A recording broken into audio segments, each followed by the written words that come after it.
Devant la porte de la paix céleste, ou Tiananmen en chinois, la vie suit son cours.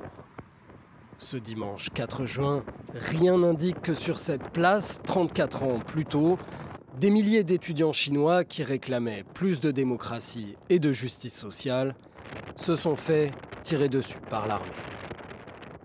Le gouvernement chinois a déjà tiré une conclusion claire sur les troubles politiques survenus dans les années 80 et aucune tentative de salir la Chine et d'interférer dans ses affaires intérieures à ce sujet n'aboutira. Au nom du principe un pays, deux systèmes, Hong Kong était le dernier endroit en Chine où les commémorations de Tiananmen étaient tolérées.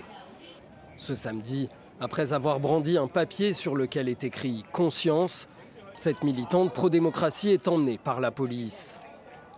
La veille, c'était cet artiste qui chantait « N'oubliez pas le 4 juin » et ce jeune couple qui portait des chrysanthèmes, symbole de deuil, qui eux aussi étaient arrêtés. La place Victoria de Hong Kong, où se tenaient tous les ans les commémorations de Tiananmen, est occupée cette année par une foire consacrée à la cuisine traditionnelle chinoise.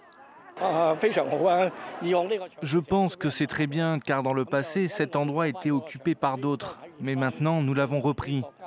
Cela illustre la prospérité de notre pays et de Hong Kong. Depuis le soulèvement pro-démocratie en 2019 à Hong Kong, les symboles de la répression de Tiananmen ont été retirés de l'espace public. Dans la ville comme dans le reste de la Chine, il est impossible de diffuser ces images du 4 juin 1989. Et 34 ans plus tard, le nombre de victimes de la répression du mouvement étudiant sur la place Tiananmen n'est toujours pas connu.